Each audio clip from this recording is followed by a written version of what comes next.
All right, we're back. We're ready to now trace over an image from not from the book The Swamp, not the story The Swamp itself. What is this one? The letter? What What's is this this one story called? called? This is the one where the kid finds money inside of a book. Um, Yeah, I it, forget what the it is called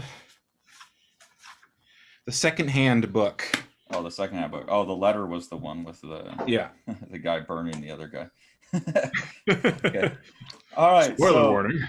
we've both got printouts here. I've got mine printed out on a sheet of 11 by 14 Bristol board Strathmore 300, which is what I always ink on. I have a large size printer that can print up to 11. Well, I think technically 12 by 18, so I can print out the 11 by 17 size, and this is the blue line. And then it also has a large scanner that I can scan all my art in. So it's perfect for making comics. So I've got that. I've got a ruler with like a cork back so I can make straight lines without ink bleed on the paper.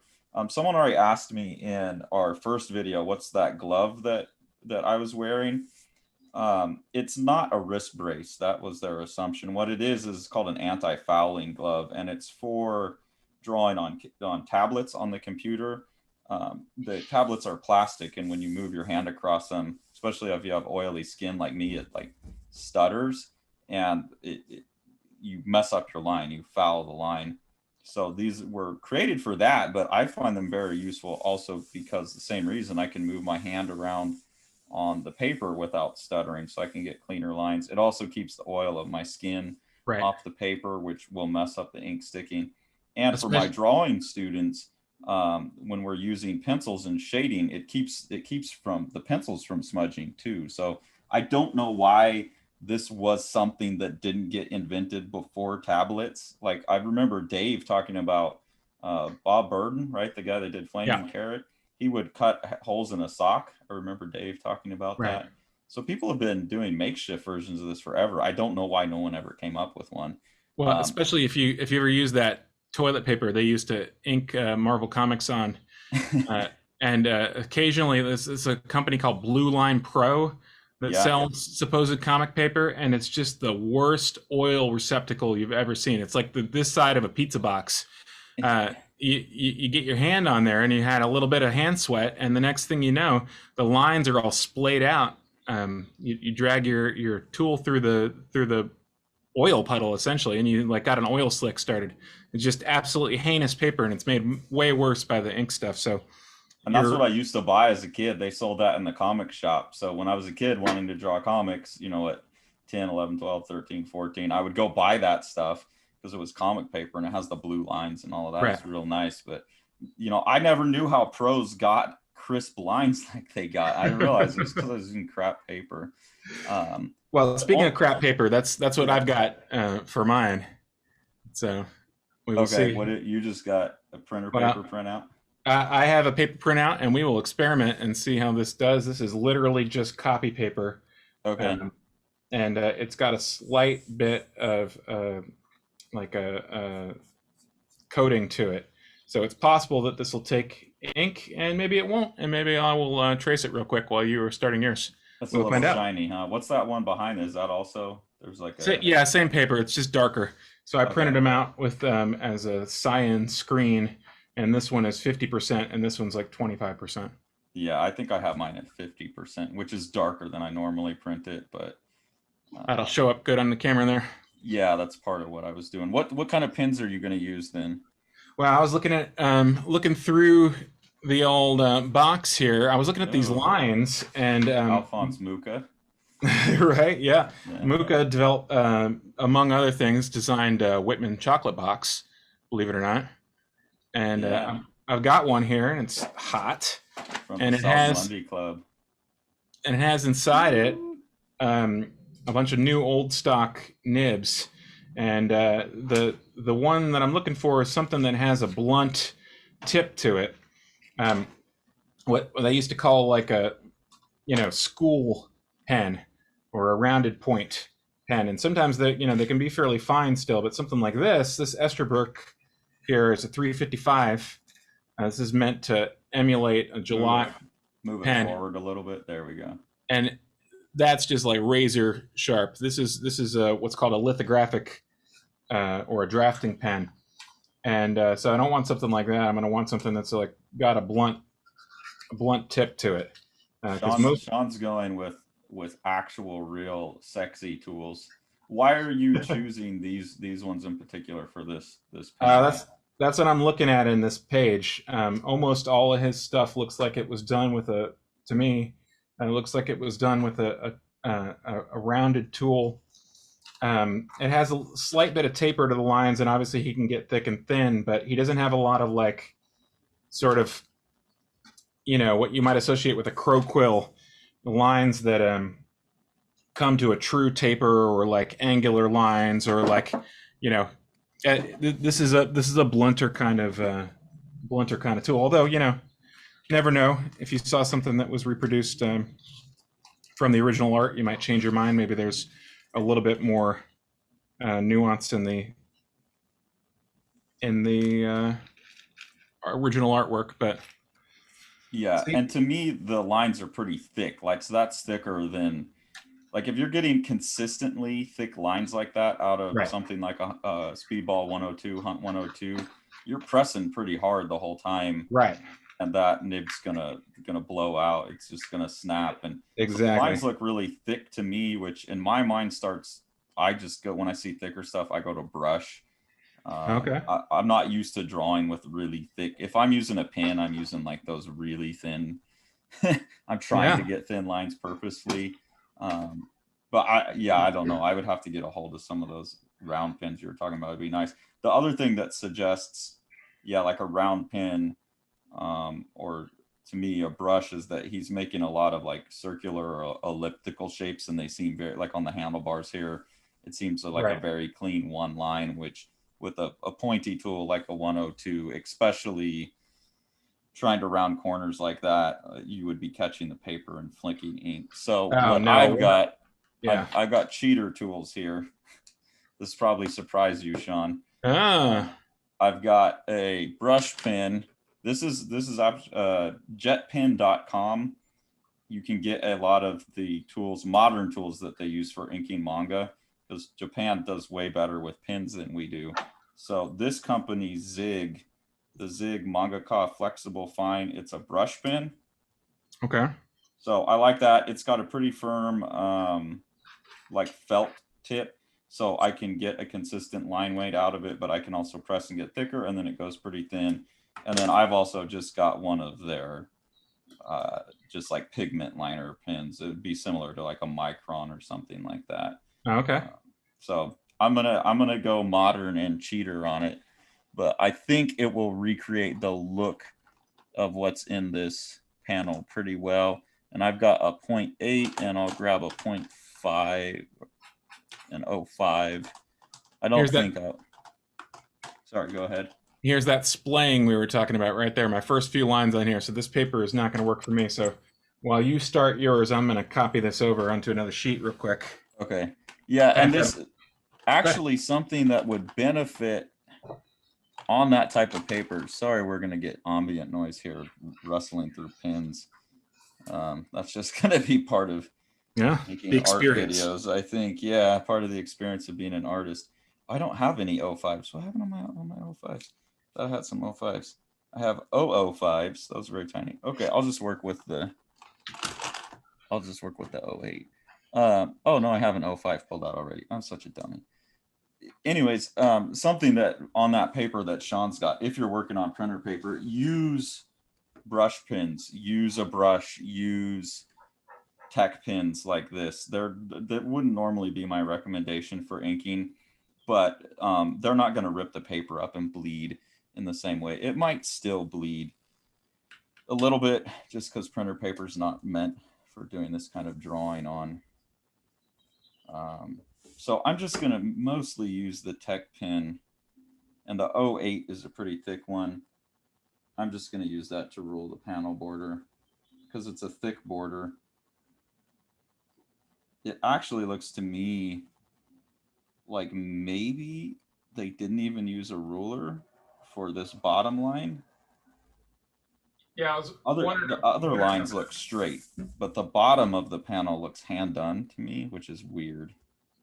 Well, he might have been using a popular ruling technique for this era was taking a standard pen. You could use a lettering pen that's already flat and gives you a consistent line weight, or you could take a standard pen and cut it off with a pair of pliers. And so you can occasionally get, especially on edges, not the greatest line from a tool implement like that. Well, it's just that the panel borders to me look really straight, but then the bottom one has, it looks like they drew it by hand. Like in the image itself, they didn't use a ruler like on these wooden slats. That's a hand drawn line. So they obviously ruled it out in pencil with the straight line, but then inked it without a ruler. So it has some variation and it looks more beat up and naturalistic. The bottom looked like they did the straight line by hand, and the Yeah. rest of the sides look ruled out. I thought that was odd, but um, I don't know. I don't know. That might have just been the way it was scanned. So the reason I'm using this tool is I think I can approximate the line thickness I'm seeing pretty well. And I can, like on this handlebars here, I can get the change in line weight, but also get like the turning the corner. And he is like right there. That was one line, and this was another line. And this was a third mark. I can see that in the overlap of the lines. You see that slight bit of overhang on the tricycle handlebar there? Yeah, and there's a gap right here too, which is nice. I like when drawings have gaps. Like right there, there's a little gap. That's a good use of contour. Actually makes the image look more three-dimensional. Too many of my students sit there and they try and close up all the gaps. I think it's because of the influence of coloring.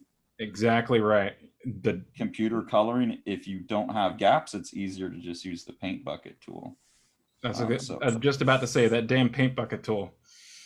yeah, they do have, I think Manga Studio Pro has a setting where you can set how many pixels of gap it will ignore when you're doing that, which is nice. But I think that tendency to close everything off is really a remnant of, well, it's being not a remnant, but it's being caused by computer coloring.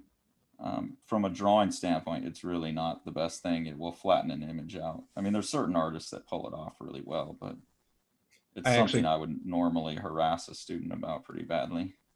I heard somebody, a cartoonist, giving a talk in Seattle, just a local guy, actually explicitly say that. Oh, I didn't used to connect all these things, but now I do because I use the paint bucket tool in Photoshop. Yeah. And I thought that was a very interesting and telling observation. It felt like he was a little bit naked on stage when he said that. Yeah, it's like, okay, you just don't want to take the time in Photoshop.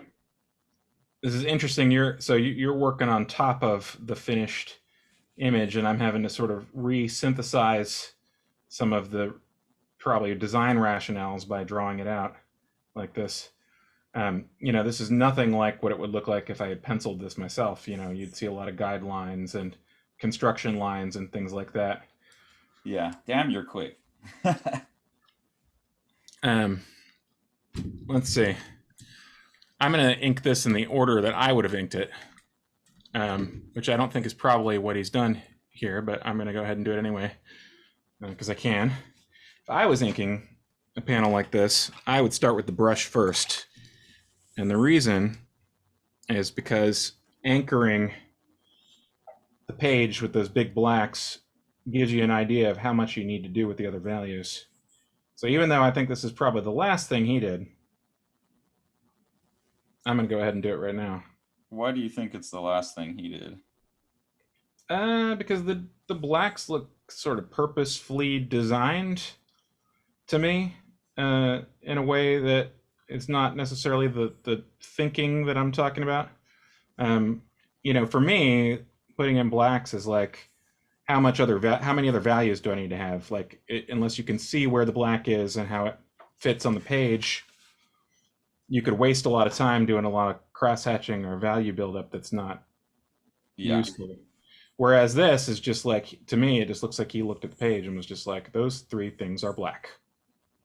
And, didn't even necessarily put them in until the very end. He might have just marked them with a little X and then moved on. But me being the unsophisticated heathen that I am, I like to start with the brush because, A, you cover the most ground. B, I don't really plan out the values so much, so I can sort of react to the page this way. Yeah, I tend to go opposite. I tend to put the blacks in last.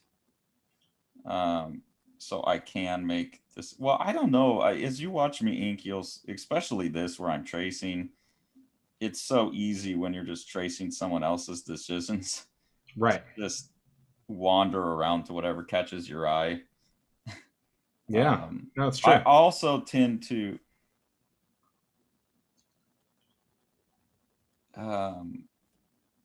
take on I haven't drawn yet today. Right. So I'll take on the things that seem a little bit easier to me. Like I don't know why I Sure. thought the bike looked easier, but just to get my hand warmed up. The bike has a lot in it that's difficult. I should have left that till later. The other thing that was a bad choice for me about the bike going first is the bike is a really, as we talked about in the analysis video, the bike is a really essential piece of this image. Oh, yeah. And so probably should have waited on that. So it was like the last thing. So I'm warmed up and I'm doing really good at that point. Well, for me to have, I should have just been doing some of this background detail because it doesn't really matter. If you don't mind slowing yourself down for a second so you can take a look at what I got. So if you look at just the blacks here on the page, you can see what a well-composed image it is without anything else happening, even contentless. You've got a fairly good distribution of these darkest values. To me, this makes a lot of sense from a design standpoint without even having the actual elements in there yet. Yeah, that makes sense. And especially if you get this one mark here as well. Oh, yeah. That area looks empty to me without it inked in. When you've got just those blacks, if you darken that in, good, then you've really got this solid. You notice the grain of the house there? So I did this with a brush, but look at that. It's actually not the case. It was done with built up parallel hatching, just like the strokes underneath it.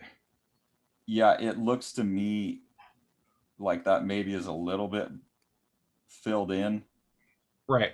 On the photo, because it's not a solid black there. It is some hatching that still has some white in between it. But you can see in yours that it does serve that purpose of cornering it up. Yeah, and putting those blacks, scattering those blacks in a compositionally pleasing way. Right.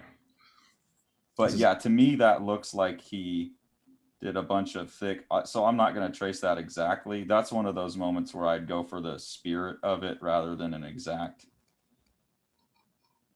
replica. Even when it's like an image like this doesn't have much chaos in it. You can pretty much recreate it line by line exactly, and it still preserve the feel of it. Someone like Stan Drake, or I don't know, off the top of my head, Bill Sienkiewicz. Yeah. John Romita Jr.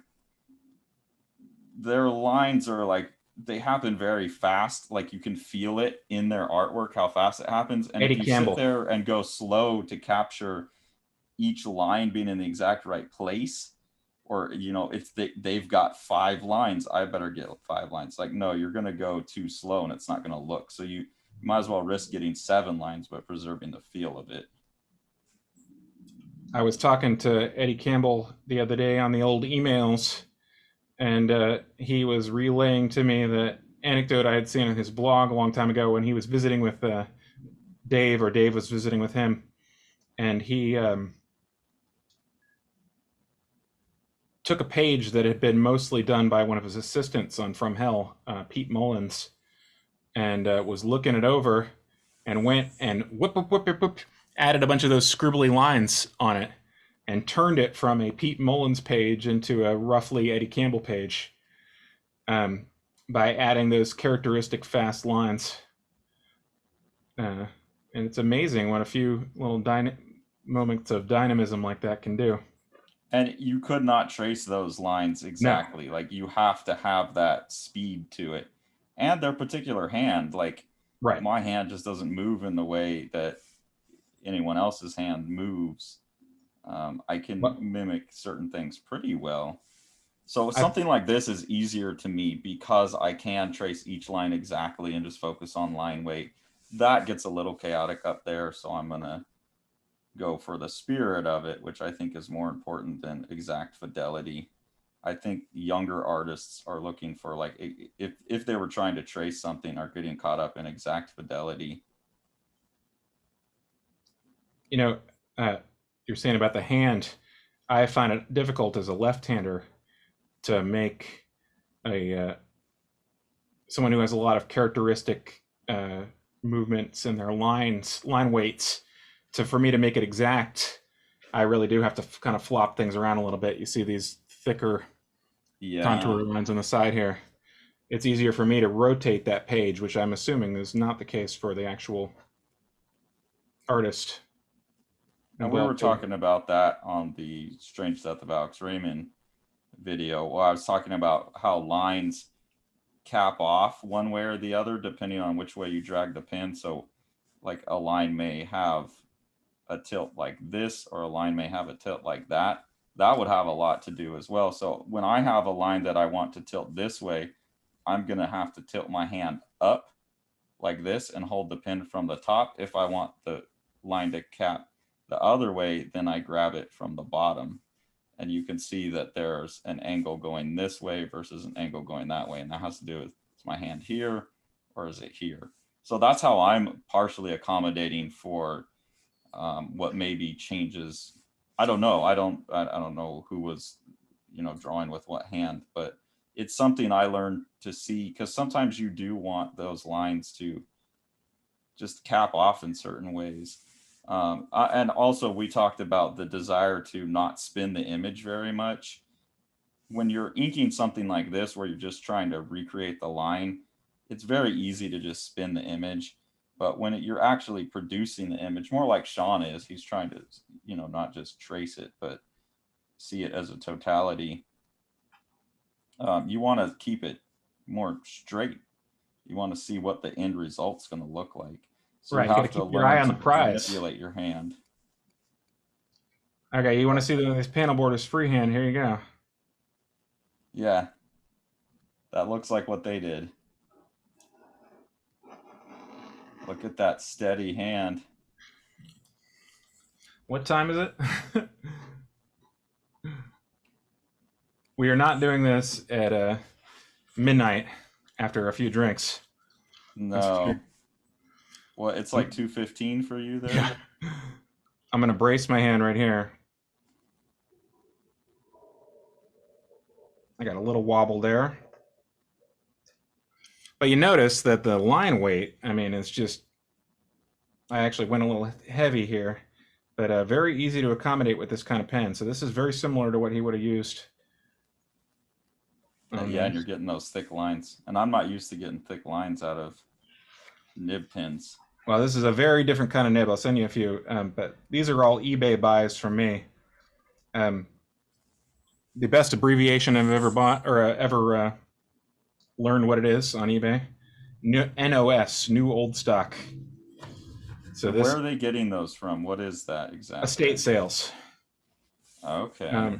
So these are probably almost 100% estate sales. So somebody, had 1 million of these at some point back when they wrote with them. And just got my first little ink splotch there. I forgot that I just laid a giant. That's another reason I prefer inking with the brush, honestly, is the Right. ink dries faster. Way And faster. you'll see me, I'm like crazy. I go all over the place. I'm not very programmatic about my inking, and that's the same when I'm doing my own work. It's not just when I'm tracing. I'll roam around, like even when I'm working from a photograph, I'm kind of roaming around at what captures my interest. Part of that's just how I perceive shape by shape by shape. So I'm seeing relationships between the shapes, and I'm following that, my tracking of the relationships of the shapes. So it's really, really helpful for me to have a brush. And even my instinct to go to like a brush pen rather than a tech pen is kind of derived from that. Well, you have to be a lot more disciplined if you know that every line that you make is going to take 3 minutes to dry. Yeah. And I don't like being disciplined. Right. Yeah, Or- I can tell you with great authority that this gentleman who drew this image is right-handed. okay. Um, I'm looking at these hatching lines that just seem to be tossed off here, and I'm having to move my hand in a fairly unnatural way to accommodate the taper, the direction of the taper. Okay.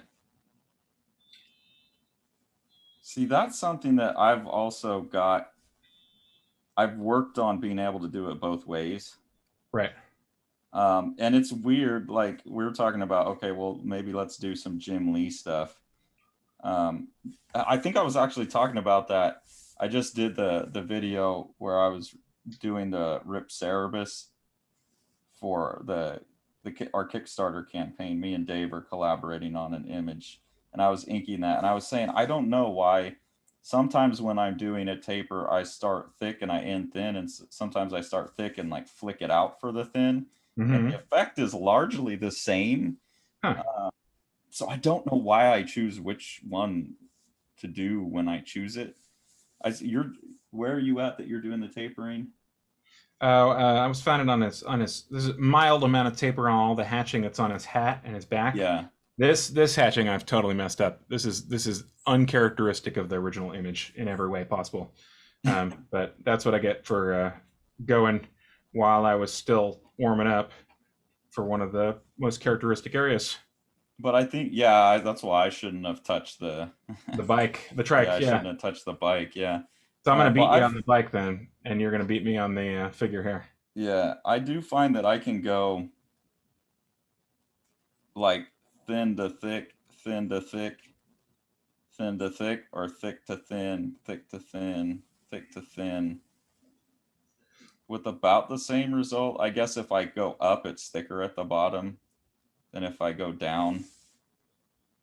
So there's things like that after so many years of drawing, it's probably just subconscious knowledge where I'm looking at a line or I'm thinking about what kind of line I want to make. And I'm going to decide whether I'm going to go from the thin down into the thick or from the thick up into the thin. Yeah, well, probably the last thing you want to be thinking about when you're actually composing a page. Weirdly enough, but you're right. You are, on some level, some part of you is making that decision. Yeah. And so when you're sitting here, it's very odd. I mean, I'm a little bit more used to this maybe because, my job is instruction mostly. So I do have to draw while talking about it more often, especially now that everything's online. Oh, I'm, jeez. I'm often having to try and draw and talk at the same time, but it's very difficult. And then to try and describe why you're making the decision you're making so someone else can pick up on that and learn from it. Yeah, it's It's weird. definitely a weird thing to have to sit there and think about why you're doing what you're doing when that's just something that happens instinctively for so long prior to that. We were talking in the video about the book about how this is obviously a person who has great design abilities and drawing abilities, despite you might just think on a surface reading, oh, the cartooniness is, you know, maybe that's off-putting to somebody who sees that as like a status thing or something like that. But what an observed tricycle this is! Not just the way that it appears to be turning towards the boy, like regarding him. These little springs underneath the seat. Right here. Yep. Yeah. Was he doing, do you know, did he have assistance on this? Because I did feel like there was an unevenness between the figures being, I don't know, a lot of them look cruder to me, to the backgrounds, or was that just a stylistic choice that he was making? I believe it's just 100% a stylistic choice, because these were all done for Gera, which was essentially an arts magazine, and Senpai Shirato was essentially a patron to all these other cartoonists in the sense that he was a super popular guy. He's at the height of his popularity, and he's like, I'm going to make a magazine, then I'm going to be the editor. And what being the editor means is I'm going to publish everybody who I want to, and they can do whatever the hell they want. So the magazine had good circulation because of its editor being a contributor, and then everybody else in it could just do whatever they wanted to. But it didn't pay very much. I don't think it was not necessarily a commercial concern in terms of what type of material they were selecting and things like that. So I don't think any of this stuff was assisted. Although his brother was a artist too. They're both still alive, I think. So it's possible his brother has assisted him on some of this stuff, but I don't think so. I mean, it's not that hard to turn out 8 pages a month or 10 pages a month, given that he worked in a book market before where he might do 100 pages in a month or 200 pages in a month. I cannot imagine. That's crazy. I'm working at a page every. Well, I mean, if I had time to just devote to art, I'd probably be two days a page or something like that. Well, I don't know. That's not even counting like the digital prep time and all of that, and Dave doing the layouts on a lot of it. Right. So here's where I'm at. With mine, I have almost no middle values so far, except for that questionable middle value on its back, and it's starting to look like the page. Oh, yours, man. Yours is really starting to look like the page. You got that. Well, because I can trace it. You're just you sketch that in there hella quick. It's amazing. Yeah, we should mention we're not time editing these videos. You get the brutal truth here, ladies and gentlemen. Yeah, I like that though. I don't like this overproduced. You don't want the Instagram reality where we have 15 seconds of somebody making a pile of dominoes that in reality took 70 people to do, and then push them all down and then it's over. I mean, it's nice. Production is nice, but I feel like for this, it just has to be like, okay, because we don't really know what we're getting into when we start one of these. Right. So to me, it's okay. Here's something, because this is exactly what I'm talking about. We don't know what we're getting into, so we're discovering it as we go. This is one of those moments right here where I had to put my hand up in this way to get the line to cap off right here because of the way he creates that little gap in between the thick line here and the bike. And then along here, I can see he did like a line here. Right. And then a line here. The cap off, yeah. Yeah, and so a lot of people would come around and trace around this area like this and color it in. That's not how they're doing it. For sure, he went like thick line here and then just came and made like another line and put it in thick. This is something I'm talking to my students about all the time, is the difference between perceiving shape as area, which is shape as shape, or shape as defined by line, which is shape as like perimeter first or area first. If you can get to thinking in terms of shape as area first, it's much better for inking. An image like this is very line based, so line. But I can see even when he's like putting in these black areas here, it does not look like he traced the perimeter and then filled it in. No, certainly It not. looks like the perimeter is made already by thick shapes going in. Now for here, sure, just go ahead and outline it. But I suspect that he probably went like this and just worked his way across. That's definitely how that like wood texture is getting put in there. Now here I don't see any white left, but I would think that that's how that was done.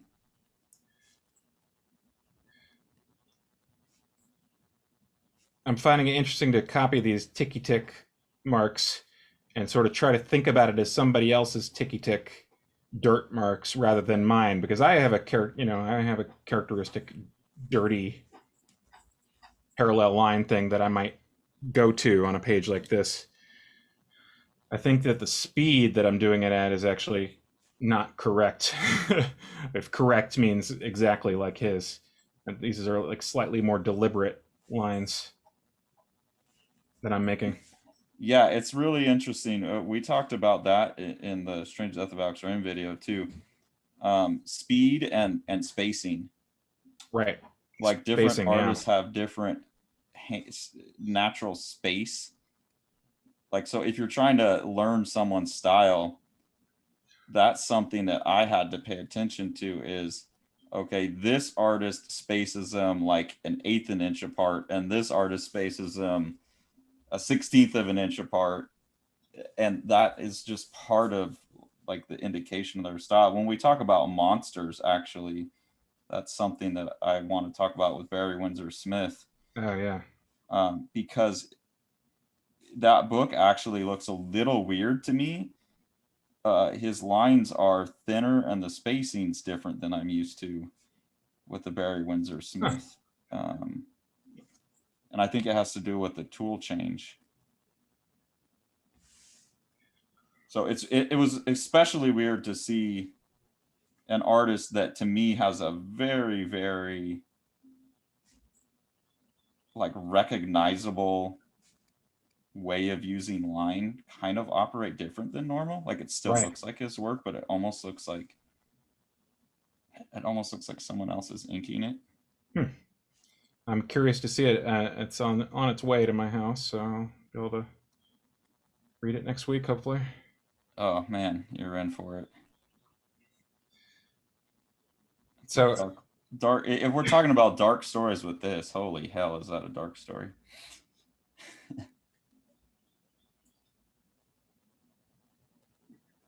Now, are you tempted on this area to tilt the paper, or you're going across like this? yeah, the in perspective area, or the which part? Just like these little ticky marks on the dirt here. Yeah, no, I tilt my hand for some. I can get those okay with just a hand angle change. I'm very tempted to do this. I think if I was drawing it on my own, maybe less so.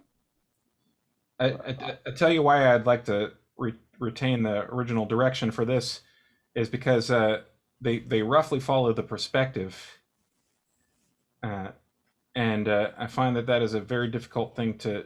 My brain doesn't engage with the perspective in the same way if I'm rotating. Okay.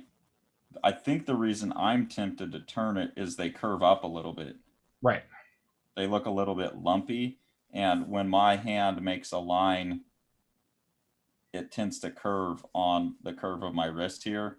Okay. I have to drag to get a straight line, but when I make a mark, I tend to go quick and there's a flick of the hand. So I think that's where that's coming from. Now, whether that's like how he did it and like he had to turn the paper to get that look, who knows? Well, I tell you what I am going to have to turn the paper for, like 100%, is the lines at the bottom. I've saved those for last. I'm almost done. Other than that, yeah, you see, I've done that too. Right. Well, if you look at it, we've got taper that's going upward, and it's perfectly suited for the image.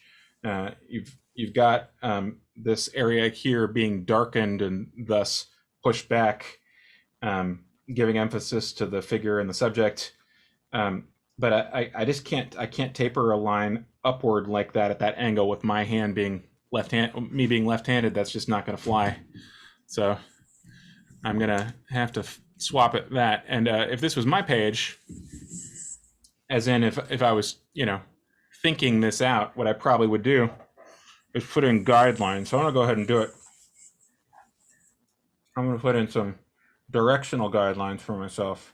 I'm just doing, sorry, I have a pen in my mouth.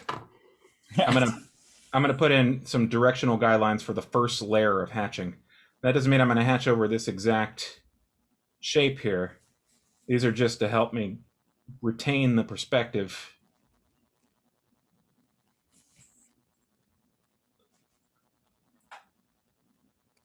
While I'm and he's doing something really smart there, actually, which is you could take an area like that and hatch it straight up and down and straight side to side, which I do see people do that, and to me that's a real no-no. Like, his lines are following. That's another, actually, there's a page in Monsters where Raymond Smith surprisingly hatches totally not with perspective, which he's just such a better illustrator than that. I wonder, let's see if you can pick out which page he really surprisingly just botches his hatching on, because he's known for that. And there's this one page I'm thinking, what the hell are you doing?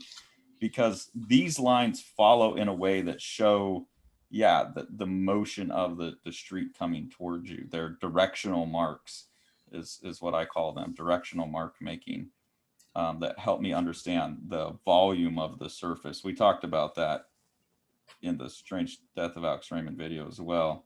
So you can hear this now. You just listen for a second. Listen to that mark. Yeah. This is the flick. This is the flick of a crisp hatching line that terminates at a point. And if you want to make it a sexy noise, if you want, you can make these even more exaggerated. I'm not going to do it because that's not what he did. But you could make a line exactly like this. And something weird going on in the corner here, so I'm going to leave that alone and do that right side up. But I've turned this to the side. And like I said, if this was my image, this is exactly what I would do. I would mark it out in pencil, and then I would do it. And notice that there's a slight bow to the hatching too. It gives it the feeling of the pavement lifting up, not just the perspective directional aspect of it. Is it messing with you when I'm talking about the same thing that you're doing and I'm doing it a different way? No, not at all. What I'm really bugging out about, and this is a hard part about reproduction, is he's also cross-hatching here. Yeah. And the direction of the line gets a little bit hard to see, especially because this still looks like a kind of gummed up reproduction. Yeah. Or he was just getting very thick lines. It's hard to tell. So it's a little bit, it gets a little bit hard to see the exact direction that the cross hatching was happening in. Well, especially in the lower left-hand corner. I just left that alone for now. I'm gonna try to. Yeah, I had no idea what was going on over there. So I've done a whole layer of the hatching, and I'm gonna get that second angle, which you can see is different. Oh, you know what? Okay, I think I'm seeing that a little bit more now that I'm almost to the end here. And I actually did it. I did the opposite of you. I'm getting the shallower hatching marks. You got the really long ones first. The reason I got the shallower ones is those are the harder ones for me to see. Okay. And if I put down in a tracing sense, you're not tracing, I'm tracing. You did where you're establishing the primary motion first. Right. Exactly. And then you're adding value, right? Yeah, I think you get the most value, or you get the most, bang for your buck with an exercise like this if you do it as congruent with how the original artist would have done it as possible. Yeah. So that's kind of my rationale. And I'm in this mindset still from Strange Death of Alex Raymond, where I'm trying to get as much fidelity in the reproduction as possible, right? Accepting those times where I'm saying, okay, I'm trying to get the feel of it rather than fidelity to each line. but because of that focus on fidelity, I'm trying to let myself still be able to see the recreation, I'm trying to see the print underneath as clearly as possible, rather than doing it in the exact order or method that the artist did. So I know which directions these ones are going. I was having a harder time seeing these ones, so I did these ones first because it's much easier for me now in the mess that's kind of left over. It's easier for me to decipher it now. Right. So it's a different concern that I have. You know, when I first occurred to me that I was too fast to imitate certain things was when I was working with David Lasky on his book, his Oregon Trail book, which he did before the Carter Family book. They're both collaborations with Frank Young, and I inked, mostly uncredited, like 25 or 30 pages of the Oregon Trail book, and then 40 something pages of the Carter Family book.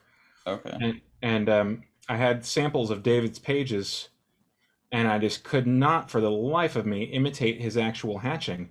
And his hand, he hatches slowly. I couldn't do it. You see my speedy little lines, next to his figures. I had to really just try to like chain myself down to get the correct movement. Yeah. It wasn't very. That's what I was talking about with the speedy marks. There's a certain feel to the speedy marks that's really impossible to reproduce unless you do them fast. Right. But when you do them fast, you're not tracking the same path. That's almost impossible. Right. I have a harder time, again, because I have been more focused on like making it look like, oh yeah, that guy did it. Right. Or like that's like trying to get it to where it looks like, oh, they had the original art and they scanned it and put it in there. That was like the goal on Strange Death of Alex Raymond, in my mind, is this looks as close to the original as possible. So stuff like Alex Raymond was easier because it looked a little bit slower to where I could get each line exactly, but work at a speed that recreated the feel of the line. Right. Someone like Stan Drake, no way. Yeah. The thing you said about that Dave said about Zorro, he looked like Zorro with the brush. Yeah, apparently I'm assuming that means he held it without his hand on the paper, because he was using we're talking about the nibs and smearing the pen. The nib that he used leaves big pools, and some of the big thick marks he got out of that nib had to have left gigantic pools of ink on the paper. If he had his hand on the paper at all, it was smearing. So when he's talking about Stan Drake inking like Zorro, I'm assuming he means he was inking with his shoulder and elbow, hand off the paper. Easier with large originals too. That's still crazy. I just don't have the control for that. I'm very much. I know. Are you planting your hand? I always have to have my hand planted, or else. Nah, I alternate whether I'm planting it or not. It depends on what I'm doing. So these lines for the side that I did without a ruler, I planted my hand for that and dragged. Yeah, I alternate. Like right now, my hand is always like palm firmly planted. I'm no good at like drawing up. I have no control in my elbow and shoulder. It really depends on the length of the line. Whether that's probably why you ink faster. Yes, it's definitely true. I mean, that's part. And I'm slower and more controlled. Although we're finishing the image at about the same time. That's true. You did take off for a second there, though. Yeah. And you had to pencil it, so. Yeah. Sean is a ridiculously fast artist. I just found this out.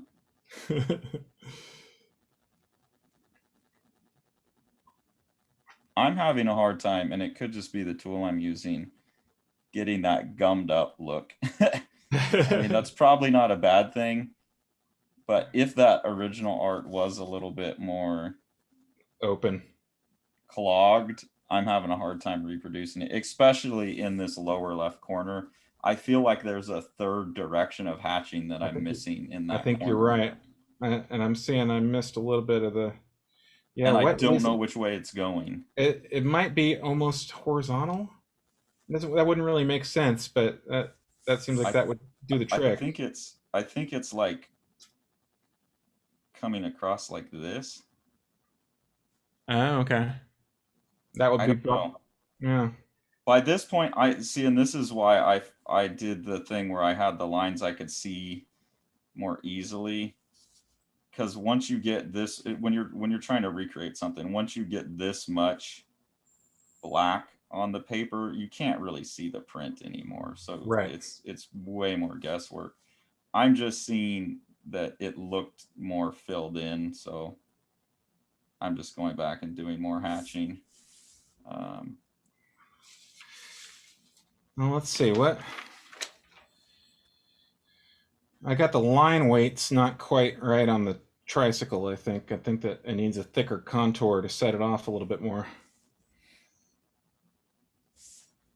And then the other thing is, of course, that he had the screen tone. I just dragged my copy paper right across his hat, by the way. That's why I just got the little splotches from dragging the copy paper around there. Oh, this right. Yeah. Yeah. My I would bad, never kid. get that because I used a brush. um, yeah, so I think that I need to thicken up my contour here. And you really opened up the values on the arm a lot. Yeah, I don't know if that's really a good idea, but I wanted to try it anyway. Yeah, Mm. see that's one of the reasons I save the darks for later. Is you can't go back on those as easy. Right. So Sean now has the option. Like if I had decided this was bad, I'd have to get out some white and go Right. back over and trace back into it, which usually in an image like this isn't going to look very good. Sean can just go back with his brush and blob on some shapes on top of that, and it will look pretty good. Right. And that's oftentimes what I end up doing on an image that I'm making rather than trying to recreate, is using a sort of last stage approach to recover, or not recover, but to anchor a certain portion of it. Yeah, to reestablish. And I like that you did the spotting of the blacks first, because you really did see how strong that composition was in the Yeah. abstract with the spotting of the blacks.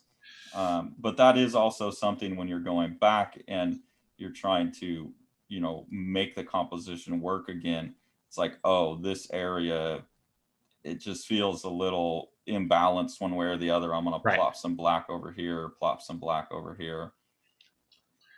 I think that yours is more successful on a value standpoint, because you've really captured the lead to black on the lower left hand side, and the upper right hand side too. I think that This, yeah, I think and I'm that's gonna. because I had the brush pen, so it's a little easier to get thicker. But also I have I have the blue underneath, which may be looking things darker. Okay. We'd have to scan them and drop the blue out. Well, we should probably do that. Yeah. I'm gonna throw one more layer of cross hatching here. I don't know, this extreme angle that he has with these two. I really don't know how to get a third in there that doesn't just mess up the Yeah, directionality. there was either thicker lines in here than we both did, or it was just filled in. But I do think compositionally it looks better darker over here. Right. So I do think he did it dark. I think both of our lines were just too thin, because I put that third angle in there and it really messed up the directional marks that I was talking about. It Yeah. really messed up. It feels more like a hole or a pit here now. It doesn't feel like it's going back in space with the rest of the image. Yeah, I guess those horizontal lines would help, like if they went with the direction of the perspective this way, Right. but I just didn't see that. Actually, since I'm done with mine, you can keep working on yours. We'll pull the scan back up and look at that area. Yeah, I'm just gonna put in a few more dark areas right in here and just get the hatching thickened up. It's only two directions. Yeah. It's kind of this curved mark, so Right. just thicker lines than what we were doing. basically. All Okay, right. cool. Well, that was Something else fun. I just noticed is we both missed the little like fuzzy hatching on the bike here. He went I back got in it. 15. You got it? Okay, I missed I that. got it. Look Damn, at Sean. that. Oh, you did get it. Okay, I missed that. That's So that totally sucks. filled in. I got it on the wheel, Right. but I didn't get it on the bar there. Okay. Carson just sent me this scan of his recreation of the tricycle panel from Yoshiharu Tsuge's book. And we're going to go ahead and go through the normal procedure that I might do for this, and I'm going to go ahead and tone it as well. So first off, our scan is a little askew, so I'm going to double click on the layer, which unlocks the layer, and I'm going to hit Control T, which is going to enable me to adjust the skew of it just a little bit so we get it more flush to the page. Hit Enter. And you can see this is a color scan we have showing through his printout of the original, mostly in blue or cyan ink. So what I'm going to do is before we convert it to grayscale, I'm going to go to Adjustments, Black and White. And with the black and white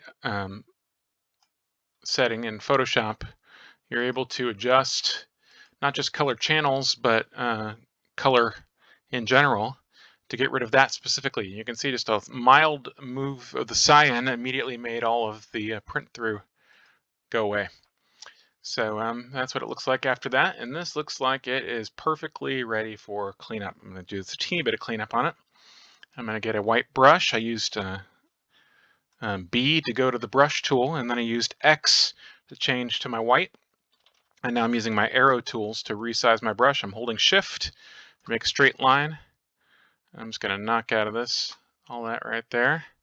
And you know, if this was for print, I might consider knocking out this little bit of stray bit right there. Same thing. I'm just starting the brush and holding Shift and going straight down to make a straight line. And that's probably just fine right there. Okay, so what we're going to do is actually tone this. I'm going to make this, turn it into a grayscale mode. And this is a very nice recreation, Carson. Nice work. And we're going to make some screen tone. So what I'm going to do is I'm going to go to File, New. Control N is the shortcut for that. And I'm going to make a screen tone as large as I might want to use it. In this particular thing, I think we did like a 10 by 10 image. So I'm going to do a 10 by 10 at the resolution that Carson scanned at, and in color mode grayscale. And this is going to be our base tone. I'm going to use a roughly 25% or 30% gray. I'm going to use G, and brings up our paint bucket to fill this whole thing here. And we're going to convert this to a bitmap, and then we'll bring it back into grayscale immediately afterwards. So we're going to go to Output, 120 or 1,200 pixels per inch, and the method, normally for line art, you'd use 50% threshold. In this case, I'm using halftone screen. This is going to give us our dots. And if you look, there are our dots, but these are all bitmap with harsh edges. So I'm going to go to filter. I'm going to change our mode back to grayscale. And then I'm going to blur this. And the reason for using blurry tone is because, number one, you can use it on screens without getting as much of an obvious moire pattern. Number two is you can adjust the density of the tone. That is how light or how dark it is. And you can also resize it very easily. So I'm going to paste this into the document on its own layer. And I'm going to change that layer to multiply so I can see through. And this is pretty much how a standard, like real world screen tone would behave in terms of being able to see on top of it. So the places where the tone is going to be is basically on the wood and on the tricycle seat. So I'm going to move that into place. And then I'm going to make a copy of that for his hat. So we now have two layers for these two chunks that we've got. And we're going to go to that first layer again, and I'm going to click this button, which makes a layer mask. And Hold on, I'm looking for my tablet pen now. And the layer mask enables us to hide or show different portions of the layer just by drawing on there. So I brought up my brush tool and I'm drawing on the layer mask. And see, then I just accidentally covered up, or accidentally erased part that I actually need. I'm going to be able to bring that back just by changing to my white brush instead of my black brush. So I am zipping through, basically drawing to erase all of the portions that I don't want anymore.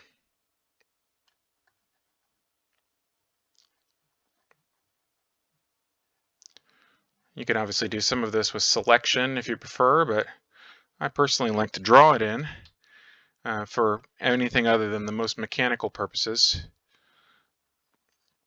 It's fairly satisfying and, you know, causes you to really consider where you want it, and sometimes you get sort of happy accidents. I think sometimes about, we talked about Eddie Campbell before, think about his uses of a screen tone. He had a very painterly approach to screen tone that I think wouldn't happen if you were totally planning out everything you're doing. Okay, I'm going to make another layer mask for the second bit of tone, and make my brush much bigger here.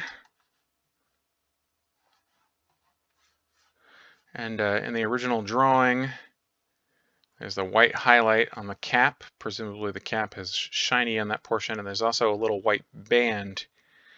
Doesn't look like Carson necessarily drew in the indication of the band, but he's got the little dot on the top of the band, so I'm gonna put that in. After that, with a smaller brush,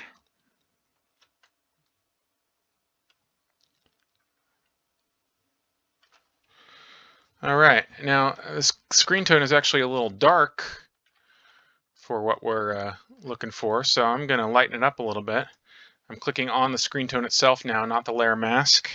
I'm going to hit Control-Alt-L, and this brings up the layers menu. And you can see by moving this center, the gamma correction to the left or the right, I can lighten or darken. I'm going to do the same thing to the other one, and it defaults to whatever your previous setting was. And that is how you tone an image. Let's compare it to the previous one. This is the real deal. This is the authentic Yoshiharu Tsuge image. Here is Carson's recreation with the toning that I added. I see this little bit of toning is actually kind of hanging out there. That seems fairly characteristic. So let's add that back in. I'm just going to make sure that I'm back on the mask itself. I'm going to add that right back in, and then there's a little bit hanging out on the handlebar that I'll get rid of. And that looks pretty good. Okay, and then on the video you'll be able to check out all three of ours next to each other. Here's mine, which I already toned earlier. You can see that my approach is a lot cruder in terms of the handling, and Carson's is a lot cleaner. Although a lot of that is carried just by the bounding lines, the outside of the panel border here. Would look a lot cleaner with those clean ruled lines. All right.